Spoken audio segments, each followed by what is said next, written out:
এই গাইস, তো এখন আমি সিমুইয়ের পায়েস বানাচ্ছি। এখন হচ্ছে স্যাটারডে সন্ধেবেলা, মানে সন্ধে বলবো না, রাত্রি হয়ে গেছে, 9টা বাজে।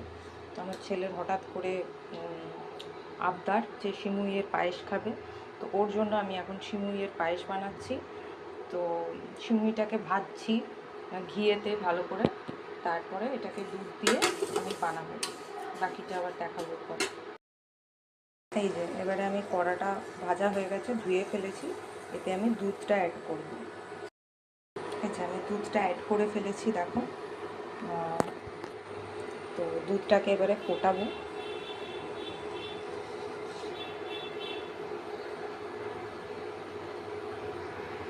ফুটিয়ে তারপরে এই যে আমার সিমুইটা এখানে আমি রেখে দিয়েছি রেডি করে, সিমুইটাকে আমি এখানে অ্যাড করব।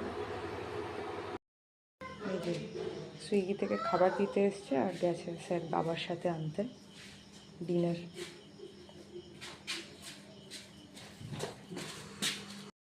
দুধটা ফুটে গেছে, এবারে আমি সিমুইটা অ্যাড করছি। ভাজা সিমুইটাকে ঘিয়ে ভেজেছিলাম, ওটাকে আমি অ্যাড করে দিলাম। এটা আমার কাছে কিছু ড্রাই ফ্রুটসের আছে এই কৌটোটা, তো এটা আমি ইউজ করব। কিছু ড্রাই ফ্রুটস আমি এতে অ্যাড করব।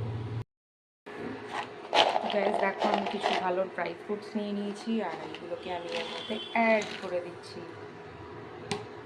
মধ্যখানে একটু জলও অ্যাড করেছি। তো এবারে আমি যেটা অ্যাড করব এখানে, সেটা হচ্ছে এলাচ, ফ্লেভারের জন্য এলাচ নিয়ে নিয়েছি আর এটাকে এইভাবে থেতো করে নিচ্ছি, যেটা আমি ওটাকে অ্যাড করে দেবো, দেখতে পাচ্ছ। আর আমি অ্যাড করছি এই মিল্ক মেডটা পায়েসে।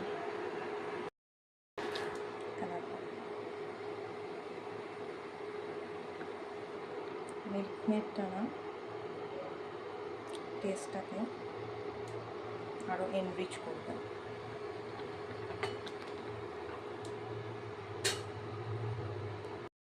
পায়েসে এরকম দেখাচ্ছে, এতে আমি সব অ্যাড করে দিয়েছি, ড্রাই ফ্রুটস, চিনিও অ্যাড করে দিয়েছি, অনেকটা চিনি অ্যাড করেছি, বাট আই নো আমাকে আরও চিনি অ্যাড করতে হবে, বিকজ কিয়ানের পাপা প্রচণ্ড মিষ্টি খায়, মিষ্টি না হলে বেশি পছন্দ হবে না। তো